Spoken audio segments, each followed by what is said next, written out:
কিছুদিন আগে বন বিভাগ একটি সভার আয়োজন করেন এবং আমিও সে সভায় উপস্থিত ছিলাম এবং যারা উপস্থিত ছিলেন তারা প্রত্যেকেই তাদের মতামত দিয়েছেন, আমিও মতামত দিয়েছি। তবে আমার মতামত ছিল বাঘটিকে সুন্দরবনে অবমুক্ত করা, কারণ আমার মনে হয়েছে বাঘকে তো বাঘের মতোই থাকতে দিতে হবে এবং সেজন্য কেউ কেউ একটু ধারণা করেছেন যে বাঘ যদি অন্য কোথাও দেখা যেতে পারে তাহলে হয়তো ভালোই থাকবে, কিন্তু আমার কাছে মনে হয়েছে এবং যারা সদস্য ছিলেন ওখানে তারা প্রায় সবাই মনে করেছেন, বেশিরভাগই মনে করেছেন যে না, বাঘকে অবমুক্ত করাটাই সঠিক কাজ হবে।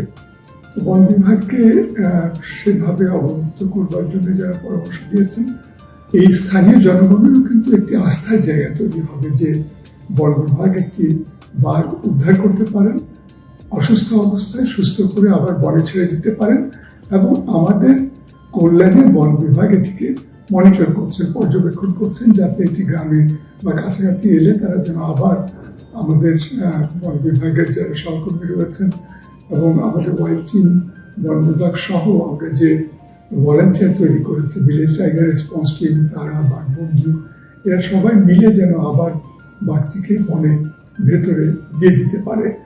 আমাদের প্রায় সারা দেশেই বাঘ ছিল, এখন সুন্দরবনই বাঘের একমাত্র আশ্রয়স্থল এবং বাঘ আছে বলে কিন্তু সুন্দরবন টিকে আছে এবং সুন্দরবন টিকে আছে বলে আমাদের দক্ষিণ পশ্চিমাঞ্চলের যে অবস্থা, সুন্দরবন যেভাবে একেবারে শিল্ড হিসেবে, ঢাল হিসেবে মানুষকে আগলে রাখে মায়ের মতন, সেই সুন্দরবন বাঘ না থাকলে কিন্তু টিকে থাকবে না।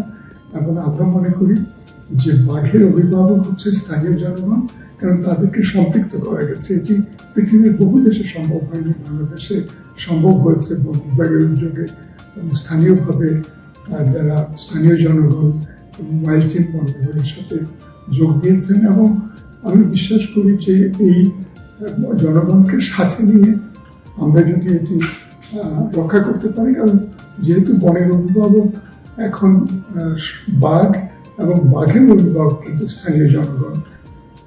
আমি ব্যক্তিগতভাবে যেটি বলেছি যে বাঘটির বয়স একটু বেশি হয়ে গেছে, 10-এর বেশি সম্ভবত বাঘের বয়স। তো ধারণা করা হয় যে বাঘটি হয়তো আর বাঘ সুন্দরবনে হয়তো 14-15 বছরের বেশি হয়তো বাঁচে না, কিন্তু যে কদিনই বাঁচুক আমার কাছে মনে হয়েছে বা আমি মনে করি যে বাঘকে বাঘের মতোই মরতে দিতে হবে, বাঘকে ইসের মতো আপনার গবাদি পশুর মতো মরতে দেওয়া যাবে না। এখানে নিশ্চিত করেছি সকলের ফুট পেট্রোল করার জন্য জঙ্গলে ঢুকে পায়ে হেঁটে টহল করতে হবে। আমার আগের অভিজ্ঞতা থেকে, অন্য স্টেশনের অভিজ্ঞতা থেকে এবং দেশের বাইরেও তারা বন্যপ্রাণী সংরক্ষণে কি কাজগুলো করে তারা কিন্তু সেটা দেখে আমার শেখা যে এই কাজগুলো করতে হবে। তার মধ্যে অন্যতম আমি এসে ইন্ট্রোডিউস করেছি এবং কম্পালসারি করেছি প্রতিটি ইউনিট থেকে তারা পায়ে হেঁটে হেঁটে টহল করবে জঙ্গলের ভিতরে, তাদের নিজেদের নিরাপত্তা রক্ষা করেই এই কাজগুলো করছে। এবং এই কাজগুলো করে পায়ে হেঁটে টহল করেই কিন্তু আমরা এই যে 1,16,000 ফুট এই এক বছরে আমরা শুধু মালা ফাঁদ, যেটা কন্টিনিউয়াস, যেটা ঝাঁককে, হরিণের ঝাঁককে তাড়িয়ে দেয় ওই ফাঁদের দিকে, তখন সে আটকে যায়। বিশেষ করে পুরুষ হরিণগুলো শিঙের সাথে বেঁধে যায় বেশি।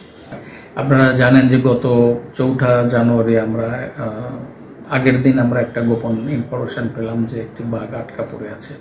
তো আমরা সাথে সাথে সারা রাত সেখানে আমরা, যেহেতু বিকালবেলা সন্ধ্যাবেলায় নিউজটা পেয়েছি, সারা রাত আমরা সেটি তদারকি করলাম যে বাঘের জন্য কোনো ক্ষতি না হয়। এবং পরের দিন সকালে 4 তারিখ সকালে আমরা অভিযান চালিয়ে 2 ঘন্টার একটি অভিযানে আমরা বাঘটি আমরা নিয়ে আসলাম। এবং তখন বাঘটি অনেক ক্ষতি হয়ে গেছে, সে প্রচুর টানাটানি করেছে, সিটকা ফাঁদে আটকে পড়েছিল সামনের বাঁ পায়ে এবং তার মাসল অংশ এবং চামড়া অংশ পুরো কেটে গিয়েছিল এবং সেখানে একদম হাড়ে পৌঁছে গেছিল। আমরা সেটি নিয়ে আমরা খুলনা বন্যপ্রাণী রেস্কিউ সেন্টারে নিয়ে যাই এবং এই কয়েক মাসের চেষ্টায় আল্লাহর মর্জি এখন সে সম্পূর্ণ সুস্থ এবং সে তার হিংস্রতা পুরোপুরি এখন সে আছে। আশা করছি যে এই মাসের মধ্যেই আমরা বাঘটি আবার তারা জঙ্গলে ছাড়তে পারবো ইনশাল্লাহ।